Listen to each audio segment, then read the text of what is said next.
അതിനുമപ്പുറം എന്താണ് ഈ ഒരു വകഭേദം?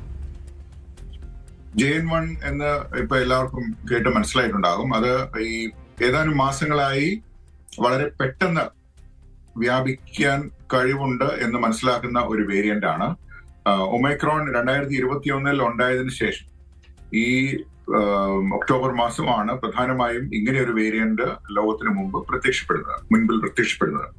ഇതിന്റെ പ്രത്യേകത മുമ്പെങ്ങുമില്ലാതിരുന്ന മാറ്റങ്ങൾ, അനവധി മാറ്റങ്ങൾ ഈ വേരിയന്റിൽ ഉണ്ട് എന്നുള്ളതാണ്. എന്നാൽ അതിന്റെ മറുവശം നേരത്തെ പറഞ്ഞതുപോലെ ഇതിന്റെ രോഗാവസ്ഥയിൽ അല്ലെങ്കിൽ അതിന്റെ ക്ലിനിക്കൽ പ്രസന്റേഷനിൽ കാര്യമായിട്ടുള്ള മാറ്റങ്ങൾ ഇതുവരെ കണ്ടെത്തിയിട്ടില്ല. എന്നാൽ അതിവേഗം വ്യാപിക്കാനും ആർജിത പ്രതിരോധ ശേഷി, അതായത് മുൻപ് രോഗം വന്നു പോയവരിലും അല്ലെങ്കിൽ വാക്സിനേഷൻ എടുത്തവരിലും അല്ലെങ്കിൽ ഇത് രണ്ടും ഉണ്ടായവരിലും ഇതിന് അതിവേഗം മറികടക്കാനും അവരെ ഇൻഫെക്ട് ചെയ്യാനും സാധിക്കുന്നു എന്നതാണ്.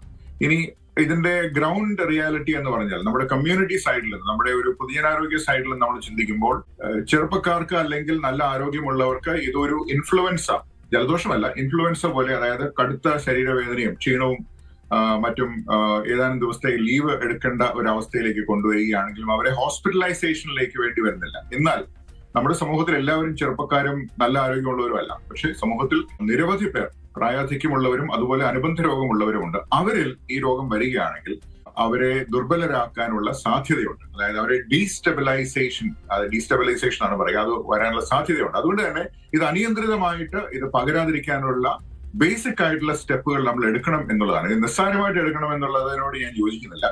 അങ്ങനെ ചില വാക്യങ്ങളൊക്കെ കേട്ടു, പക്ഷെ അങ്ങനെയല്ല. ഇത് അതിവേഗം വ്യാപിക്കുന്നതിനാൽ അനവധി പേർക്ക് ഒരേ സമയം രോഗം വരാനുള്ള കഴിവ് ഉണ്ട്. അതിൽ വൾണറബിൾ ആയിട്ടുള്ളവർക്കാണ് കൂടുതൽ പ്രശ്നങ്ങൾ ഇതുണ്ടാക്കുന്നത്. കേരളത്തിൽ ഇത്തവണത്തെ ഒരു സ്പ്രെഡിൽ തന്നെ പ്രായാധിക്യമുള്ളവർ പലരും ICUയിലായതായിട്ട് റിപ്പോർട്ടുകളുണ്ട്. അതിൽ പലർക്കും ഓക്സിജൻ വേണ്ടി വന്നിട്ടുണ്ട്. മരണനിരക്ക് പൊതുവെ കോവിഡിന് കുറവാണെങ്കിലും ഈ പ്രായാധിക്യമുള്ള അല്ലെങ്കിൽ വാർദ്ധക്യത്തിൽ എത്താൻ ഭാഗ്യം സിദ്ധിച്ച പല രോഗങ്ങളെയും അതിജീവിച്ചാണ് അവർ വാർദ്ധക്യത്തിൽ എത്തിയതെന്ന് നമ്മൾ മറക്കരുത്. ആ സമയത്ത് അവർക്കുള്ള പല